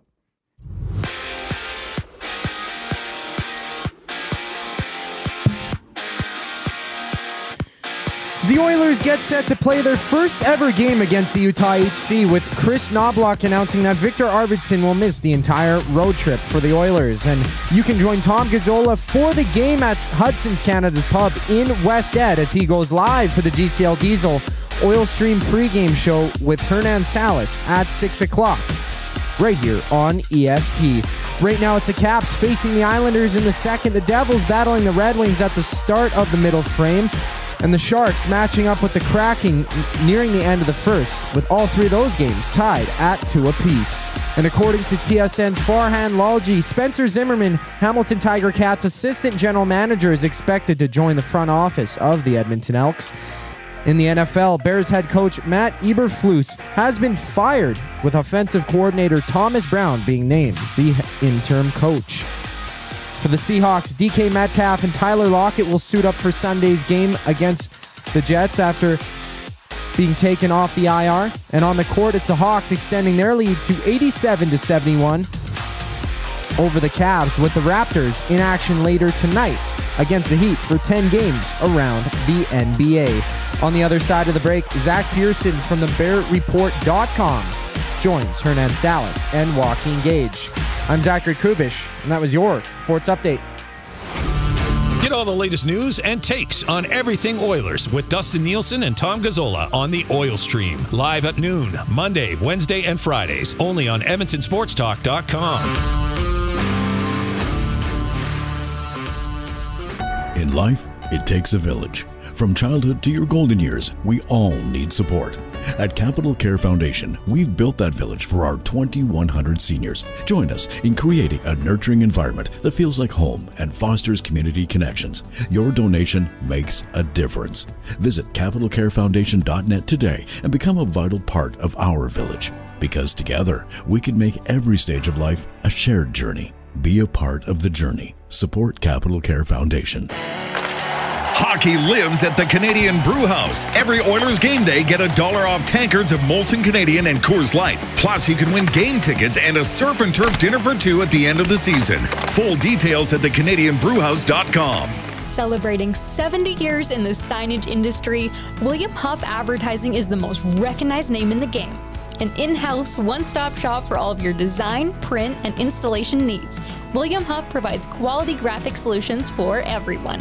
Here in our City of Champions and throughout the nation, they are the preferred signage partner entrusted by many of the biggest corporations, pro sports teams, and organizations to bring their identity to life. Recognize the name, get in the game. WilliamHuff.com.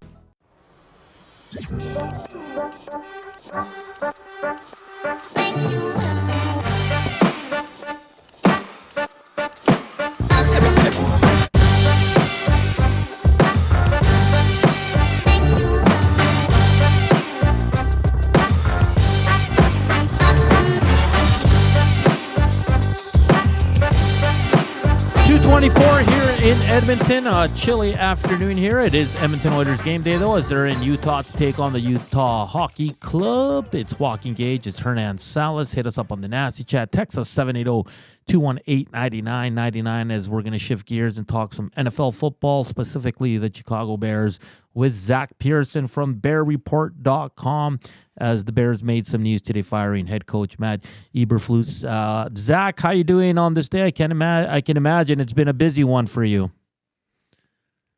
Yeah, busy. Busy morning, a little bit of a busy afternoon. So yeah, some big news with the Chicago Bears. Yeah. Zach, I don't know where you want to start. Obviously, the big news of today is they fired their head coach. But maybe we can start on going back to yesterday in the final 33 seconds there. I mean, if you're on the X machine, everybody had an opinion on it. Some are blaming the coach. Some are blaming the rookie quarterback. Some are blaming both. What did you see there, and where would you lean more towards, the head coach or the rookie quarterback there in those final 32 seconds? Yeah, it was definitely the topic of conversation at dinner tables on Thanksgiving in Chicago. It's not the first time that their fans down, but I do think both probably deserve a little blame. I'd lean way more towards the head coach. And my reasoning is this. There's two options they could have done. They picked probably the worst option. First off, they called a draw play on that second down, which has no chance. Then when you see your quarterback sacked and you could call a timeout there, he didn't. He decided not to. But then, the clock's getting down to 18, 17, 16 seconds, and, DJ Moore, Cole Komet are not lined up properly. Caleb Williams has to change the play because the communication's not great from the sideline. You probably should call a timeout just to get everything set. Caleb was kind of frantically struggling to get the play, get everyone set up. He said he changed the play because Eberflus wanted to run a play that could get him in the field goal range and get the timeout called. For me, though, you have to be alert and call a timeout if you're the head coach. his excuse was there was not enough time to get the field goal unit in. If they burn the timeout, we've seen it plenty of times. There's 32 seconds left.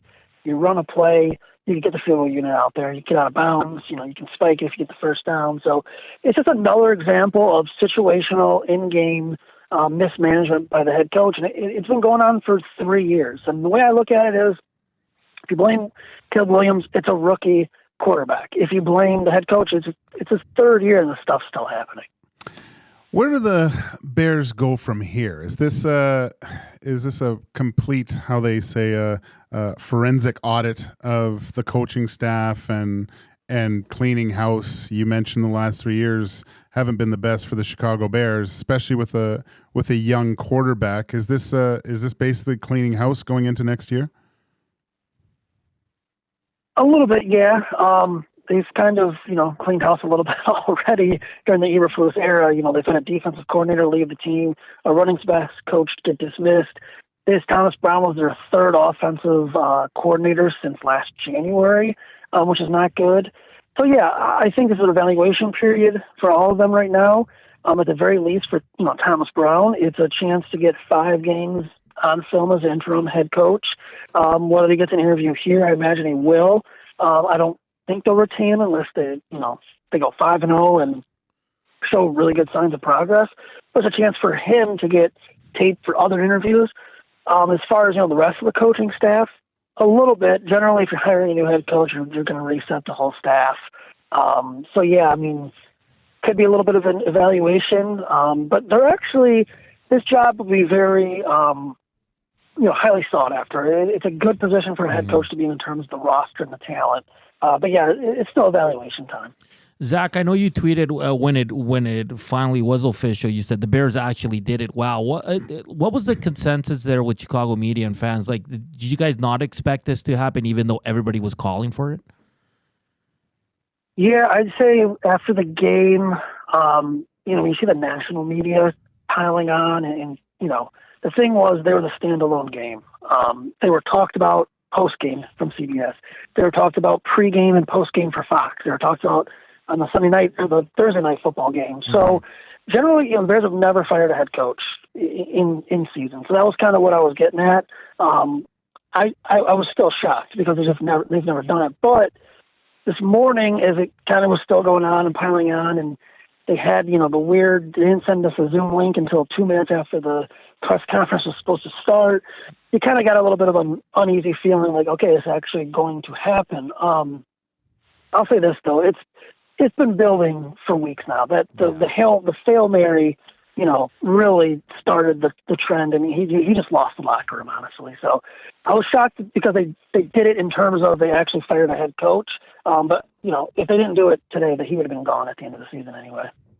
Zach, I read an interesting kind of point of view about the Chicago Bears, and it referred to obviously a new head coach coming in, and they refer back to the days with Mike Ditka and how he kind of was the centerpiece of the team, and how it was maybe frowned upon that he commanded so much of the attention, and they wanted a head coach that was more team oriented, and it wasn't all about him, and they wanted the main focal point to be essentially the product on the field. Is there anything to that? And do you see them making a splash with maybe one a more name that's recognized as a head coach in the NFL? Yeah, I do think there's a little more to that. They like to run the franchise a certain way. Any Bears fan will tell you, it was shocking that they even fired him in the midseason, like I said. So it's the way they do things. And I keep going back to last year when they had the chance to move on, and, Harbaugh was out there, and their answer was he's the head coach at Michigan. And then a couple of days later, he's hired with the Chargers. I like you said, I don't think they like that big personality, the coach that has the spotlight on him. In terms of this hiring cycle, the difference, and Kevin Warren was here last year, but the difference from now to way back when, even the Ditka years, is now they have Kevin Warren, and he's been in this building. He's overseen everything now. He knows what's wrong, what's right. He's talked to every employee, he tells us. So he's kind of got his, pulse on things. I don't think they'll be scared to hire a guy that gets a lot of attention. I don't know what candidate that would be right now. Maybe, Mike Vrabel might be that guy. Yeah. I don't think they'll go after Bill Belichick or anything like that. So I could see it happen. I think they, history shows they try to play it safe. Zack Pearson from BearReport.com joining us here on EST Afternoons. Zach, let's talk about Caleb Williams. I know you had another tweet about the narrative of him, and it's kind of being, he's quietly, I guess, if you want to put it that way, he's having a really good rookie season, but it's the team is not winning. What can you tell us about the rookie quarterback there in Chicago in his first season? Yeah, I mean, he's been fantastic. He's all the narratives you saw in the offseason, and I have not seen any of that. It was kind of crazy in the first place. He's got some things to work on. Taking the sacks is not a good thing for him right now. He's had some issues with getting rid of the football, accurate on deep throws, but he's getting better and better as the weeks go on. And against the NFC North in 3 games, 5 touchdowns, 275 yards per game, 0 turnovers, over 50% completion percentage. He's played really well. They're 0-3 because, the coach just kind of let them down. Yeah. They had a blocked field goal. So, like I said, I mean, there'd be a lot more attention on him if the head coach, was making the right calls and helping him out. Now, the big story is the firing. So he's kind of quietly having a really good rookie year. And I think, with number 1 picks, you want them to be successful right away. You look, C.J. Stroud even struggled a little bit early last year. Trevor Lawrence has struggled. Like, guys at number 1 picks, it takes a little bit. But, I mean, he's put it all together, and he's the most impressive quarterback I've seen in a Bears uniform. And, he's going to have probably one of the best rookie seasons in the NFL in a long time from the quarterback position.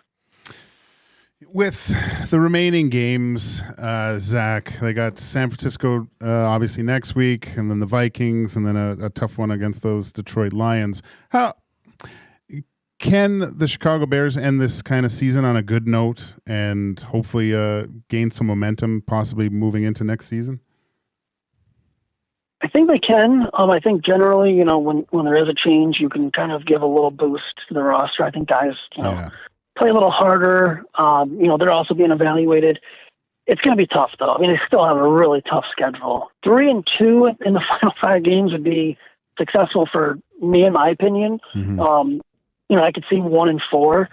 I think San Francisco is a tough one on the road. If they were coming to Chicago, I think the Bears would have a better shot.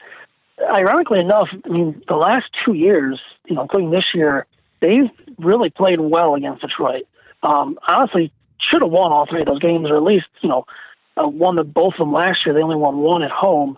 But, you have Green Bay on the road at the end of the year. That's tough. You still have Minnesota on the road in prime time. That's tough. And you get Seattle at home. So I think they can, have a little bit of a positive finish here. I'd still lean maybe they go 2-3 to kind of finish it out. Zach, great stuff. Thank you for taking the time this afternoon on a busy day for you down there in Chicago. Thank you for the time, and I'm sure we'll have you on in the near future. Thank you again. Yeah, thank you so much. Enjoy it. That's Zack Pearson from BearReport.com. He does a great job covering the team. We used to have him on all the time at 1260, and he's very active on Twitter. And, just some interesting times there. I was, when you told me we were having him on, and I was looking at things. It struck me that they didn't like Ditka because he was the Chicago Bears, But those teams, those old '80s Bears with the fridge and sweetness, the refrigerator. McMahon, oh man, they were something else. They were all charismatic. Yeah, there was nothing but attitude. It was interesting because Keenan Allen, after the game yesterday, said, we as players did enough to win the game. So you can tell. And then there was another player that was asked, I can't remember what the question was, and he's like, no comment, like, next question. Like, there was obviously a riff there. And I agree with him. I think, you can blame the rookie quarterback, but when you see him and the play calling, he had to switch the play. Like, call a timeout, man. Help him out. Yeah. Right? And I was listening to calls from Chicago, and there's a guy that he's a TikTok star, a Bears fan, and he films himself watching the it was absolutely hilarious. Jasmine says Alphonso Davies was pulled over just after 2 a.m. for driving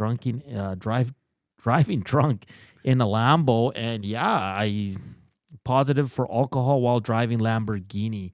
Not a good look for Miss Alfonso Davis. No. We'll see what happens Too much here. Weihnachtsmarkt for Alfonso. And then got asked on the One-Eyed Pete. He says, did John Herdman just quit TFC? And this dropped about 20 minutes ago. Saw that. John Herdman resigns as Toronto FC head coach, and that's probably due to the that has to do with the drone stuff. The drone gate? I'm just trying to look at it quickly here. He says he's made the difficult decision that it's the right time for me to step away from the club as the organization defines its vision for the future. I think it's more due to the spy controversy that he's going to be involved in and have to answer to. So maybe Toronto's like, buddy, we got to move on from you. So all over that. It seems ridiculous, but for a guy for me, John Herdman, who was up here for Canadians, because what he did with the women's national team, what he did for the men's, taking them to their first World Cup, and then boom, like it's all going to be clouded by this drone scandal, Gager. And then, I mean, Alfonso Davies, the soccer star for Canada, the guy that everybody knows, gets caught drunk driving. So not good look for some Canadian soccer personalities, I guess, player. So John Herdman has resigned from TFC, and then Mr. Davies stopped by police for drunk driving in a Lamborghini. We'll see what falls out of all this stuff. So, we'll see what happens. But interesting that Zach says that they don't want to hire like a big personality. Like that to me strikes me as like, what isn't are we that doing? weird? Like, who cares? Why, who cares if he's good? Like it's such a weird way to think about things that, I mean, because I first go to hockey because I'm more familiar with that. Yeah. And I'm trying to think of where would an organization not hire a guy because he's the centerpiece? Yeah. Excuse me. Yeah. I'm not looking at. There's obviously some guys that are not coaching in the league right now because of what happened in the organization, or just being not a good human, I guess you could say. But I don't think there's a NHL. If there's the best guy out there and he's available, who cares how he acts if he makes your team better? That seems just ridiculous to me. It's not working the way you're doing it, right? Yeah. So just go with that. But big news out of Chicago is they fired their head coach, Matt Eberflus. We'll come back to close out this week. It's been a fun week. Gager, good to have you back in the studio after fighting an illness for 3 days. You're a trooper for joining us still under the weather remotely. I am. But you're welcome. Of course, Reed Wilkins with JML will come to you live from 3 to 6 from Sit and Sleep down in South Common. Go say hi to the boys, bring them a coffee or a donut or something like that. Then at 6 o'clock, Tom Gazzola live from Hudson's on Bourbon Street. We'll have the Oil Stream pregame show as the Oilers take on Utah. It's their first visit there, and it should be a fun game. We've waited quite a while for an Oilers game after their best performance of the season last Saturday against the New York Rangers. We close out EST Afternoons coming next here on Edmonton Sports Talk. Joaquin Gage, it's Hernan Salas, and here is Zachticum with a sports update.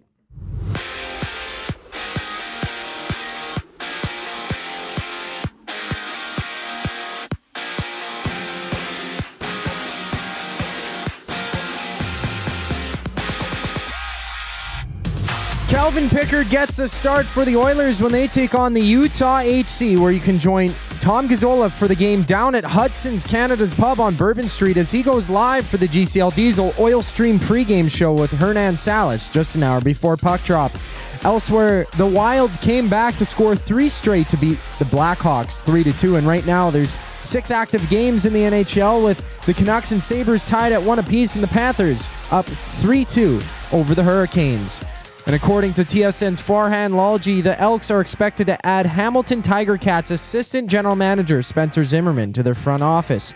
Down south, Matt Eberflus, head coach of the Bears, has been fired after yesterday's loss to the Lions, with the team appointing Thomas Brown as the interim head coach.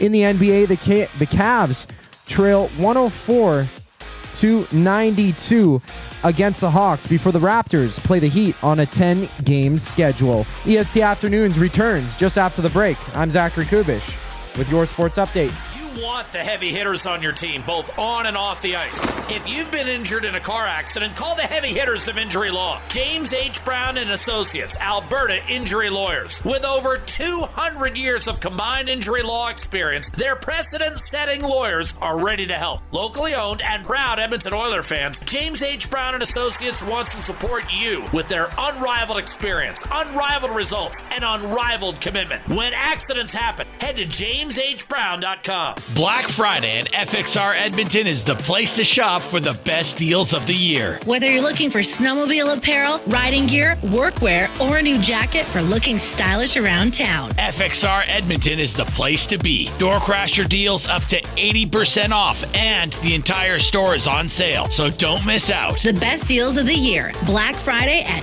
FXR Edmonton, 8 a.m. to 8 p.m. Come see us at 324 Mayfield Common. Looking for a winning strategy for your retirement? Contact me, Joaquin Gage at K4 Financial, where expertise meets dedication. I will always look for a careful approach to your retirement, ensuring your financial future is secure. From tailored strategies to clear, actionable advice, I'm here to guide you every step of the way. Don't leave your future to chance. Get in touch with me, Joaquin Gage, today at k4financial.ca or email joaquin.gage@k4financial.ca to start planning for a brighter future and a more secure retirement. It's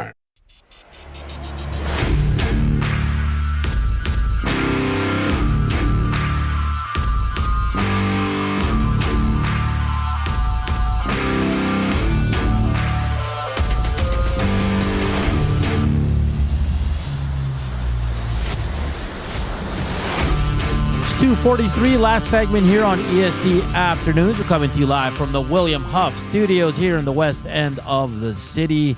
We're still low thumbs up. Let's bump those numbers up. I think we're at 53. If we get to 100, Zach will eat the entire platter that's left from the Italian Center, which has deli meats, cheese. Yeah. It also has artichokes, and it has olives. So nice. He's got 17 minutes, and I believe Zach can take that down. I'd love it. I don't think I could do the show if I took that down in 17 minutes. You might have to produce. No, I said 17 minutes to get to 100, and then you'll have to eat it. I'll just film you eating it all. While you There's too much sports on right now. That's the problem. And I think people all of a sudden have dual citizenship today and start thinking today's off. And they're, it's hard not to. I got it on in the background. That's a good point. And you saw it yesterday, too, with the NFL games. Like, you can tell things were a little Hey, you know what the disrupted. best thing is? People, once they're done their day, they can come back, rewatch, go on the YouTube and stuff. Of course. So, We'll have some clips up and if you need to catch up tomorrow even, circle back and, you can go to Apple or Spotify, download the shows, or you can just go on YouTube and rewind and or just hit it up on a later date. So it is a busy last 2 days during the day for sports and it's rare, right? Like people don't get to do this. What a great weekend. This is football, hockey, F1. It's got everything this weekend. I love it. Love it. Love it. Yeah, it's college football. Not that I watch a ton of it, but Maddie kind of makes me. He doesn't make me, but he piques my interest in it. Well, this is the thing with me. Like I'm trying to get into it, but I just find like there's so many games to track, and it's hard enough to track all 32 NHL teams. And see what's going on and who scored and injuries and rumors. And then college is just there's so many damn games. I still can't figure out the divisions and how do you get to bowl games and all that. And I don't mind it because on Saturdays if I'm just at the house I'll put a game on, Gager. Yeah. And some of them are really entertaining, but we put on the Colorado game today against Oklahoma State. It was 38-0. Yeah. Yeah. It's like, why are we watching this? Like but that's what you get with college football. You get some great games, Gager, but you get some blowouts. Yeah. Yeah. So I'm trying to slowly get into it, but it's hard because it's just there's too much going on, and how about we do this day in sports history? 1995, Gager, Grand Fuhrer of the St. Louis Blues, that sounds weird to say, became the 11th NHL goalie to win 300 games. Wow. That's your guy, eh? Oh, how is it not? Yeah. Right? Like, talk about if not only was he a great goalie, but what I think that goes so underappreciated with Grant is the fact that he was left on an island a lot with that team. You know, he had to make a few extra saves at times, and I, you know, the thing that resonates most with me when you hear Wayne Gretzky say, "Okay, so you have one game to win it all. Who's your team?" And or your starting lineup, and who's his goalie every single time? Grant Fuhrer. It's Grant Fuhrer, and this is the greatest hockey player ever to live, saying that he would want in his net, right? It means something. He's seen something in him that's great. Because it's all about making the save. Yeah. At the right time. He's seen it so many times. Quit getting so handsy. What are you doing with that thing? No, I'll tell you this is not me. This is coming from someone else. Because what I'm going to do, I have to wait for the show to end, unplug this, and then untangle it. But there's no way I did this. My mic's been like this the whole time. I haven't moved my mic the whole time, though. You're all over that thing. Well, I got to go like this. What are you looking at? Are you ready to yell at me too? I'm just kidding. No comment. I don't want anybody to get mad at me. It's Friday. It's Well, it doesn't look like you're gonna have to take down that platter because we only got 5. No one wants to see Zach eat that platter. I do because I think you said the olives were spicy. Ooh, are they? Yeah, I think he said they had some spice to them, so I might indulge in those as well. So we'll see what happens. Is Reed and Jay? Are they going to be sitting in like big, huge, comfy chairs? Just I don't think they do. No. Are they tight beside one another? Or? Well, right there. See. Oh, I can. Okay, there. If they were smart, they just grab a few lazy boys. Get 2 cameras and a couple lazy boys. That's what they need. Reed's wearing his EST shirt. Nice. He's got that rock star beard. It is a good beard. I wish I could grow a beard like Reed, actually. I can't either, Gage. It's patchy. Yeah. You know? That's the problem. Yeah. I don't, it's not good enough. I wish I could. I love the guys that could grow a big... Or just a fade. Yeah. You know, and it just oh, man. Like, who has a good fade that's... Yeah, who's got a really good beard? There's a lot. Reed. Reed's got a good beard. Ekholm's got a good beard. Ekholm's That's solid. thick. I like kind of the fade, the shadowy of Adam Enrique. Oh yeah, he's got a good beard too. Yeah, that would I'd look good in that. Mine's all white and stuff. Mine too. When I grow it out, like this part, yeah, it's all just. I'm getting old. Terrible, man. I got gray back hair. I'm like a silverback now. F1, you want to update us on the sprint qualifying?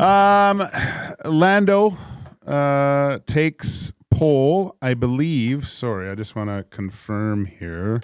Pretty interesting kind of sprint qualifying, to tell you the truth. So let's look here.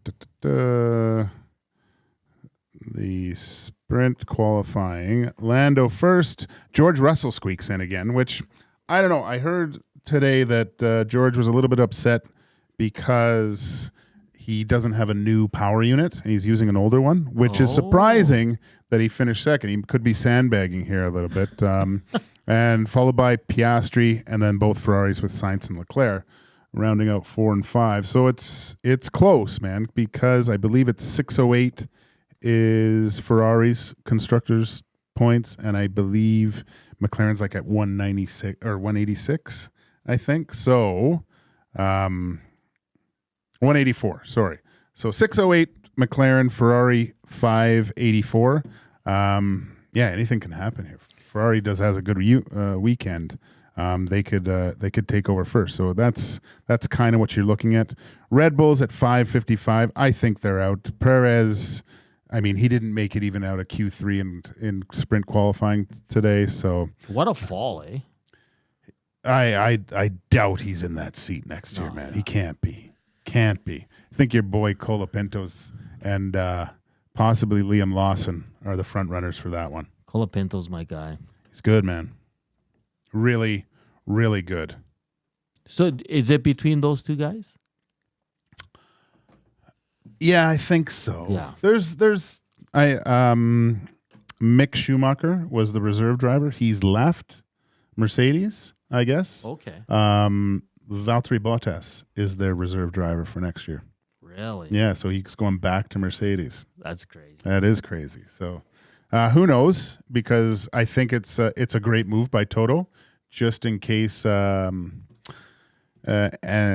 Antonelli doesn't work out in that seat and has a little bit of struggles as a young driver. I wouldn't be surprised if things don't go his way that they would find Bottas in that seat too. Bronco Nick says Perez should be fired. Bring back Ricardo. Oh no, Danny needs to stay down under. All right, that's enough. Ricardo, he was great on that series, man.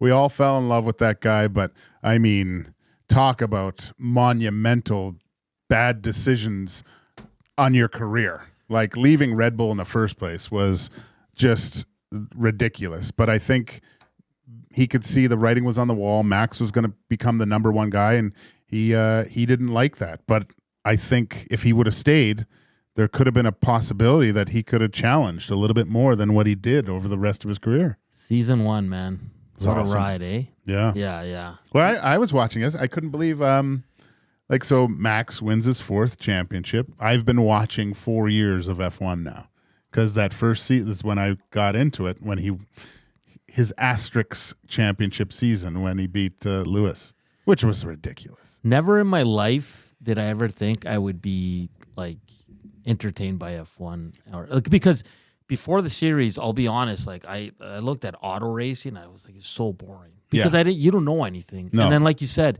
it was during COVID. Everybody's like, watch Drive to Survive season 1, and then boom, and then you were so like it got everybody in it. Now everybody's like, hey, did you watch F1? Yeah. Piastri won, and like people now know names and know the cars. I watched that F1 TV is the best, man. I love learning about the cars, the off season, getting ready for it, and hearing all the little things that they're doing and things, and the pettiness. And I mean, Max was great today. He says, I would have won in a McLaren or a Ferrari. It doesn't matter. So and then I think Charles said, or Lando said, Max is becoming a stand-up comedian, I guess. So he's already throwing like little japs for next year, right? Yeah. So, because I think next year, and fingers crossed, if you're not into F1, you got a few months now when nothing else is on, give Drive to Survive a go. By the time you get through the whole 6 seasons of it, it'll be time to start the next season. You can get caught up on what happened this season, and I'll throw out the guarantee, buddy. I'll do it. Next season will be one of the greatest F1 seasons in history. And then in 2026, they're adding 2 cars, right? I think 2 cars, plus they're completely, so the car that you see now is the new regulations on cars will be completely different. So it'll be a completely different car. So then that's when it gets kind of exciting again, because there's reliability issues and everyone's trying to figure it out again. Like Red Bull at the start of this new hybrid car, they were ahead of everyone. Adrian Newey hit it out of the park, right? So and that's another thing. Adrian Newey's with Aston Martin. So by 2026, let's see what his mind can do to that car. Maybe Fernando Alonso's challenging for a championship again. Or Lance Stroll. Come on. Penner's Pancake says, EST is starting a marbles league? Oh, what are we talking about here? Does anyone know what's going on here? A marble? What? Marbles. Marbles? Remember marbles? Dusty's Lost Marbles. Sounds good. I don't know. What's going on here. Yeah. But the big guy is back, and he ate some artichokes. Did he like them? What do you think? He didn't like them? No. He wanted to throw up on air. Throw up? Jesus. Yeah. But I've never seen thumbs up go that quickly. Like, seriously, it was impressive. It took probably less than 20 minutes to go from I think they were at just over 200, and it got to 500 so quickly. But that morning show is a wagon. The two beauties on there. And just a reminder, Oilers Oil Stream pregame show today at 6, tomorrow at 7. Tommy will be tonight down at Hudson's on Bourbon Street, West Edmonton Mall. Go say hi to him. Go hang out.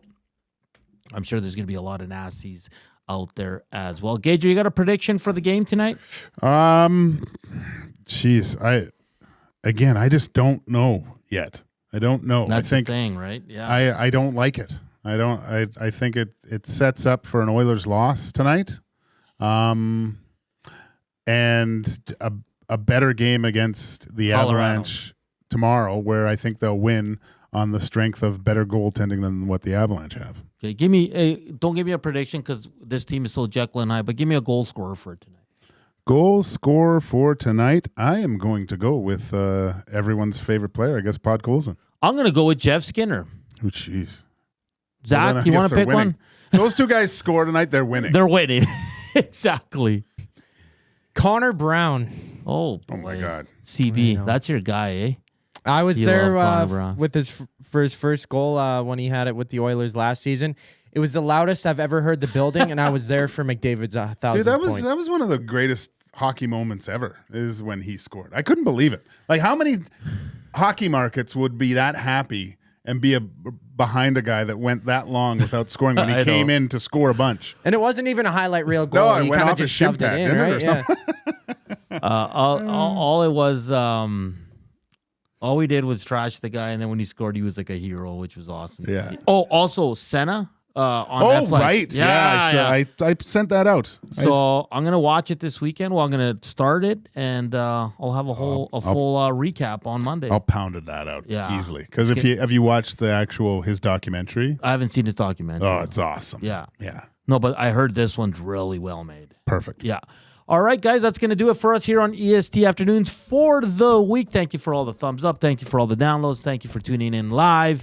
Don't forget, you can check out all our shows on Apple, Spotify, anywhere you get your podcasts, or just go to EST YouTube and give us a view.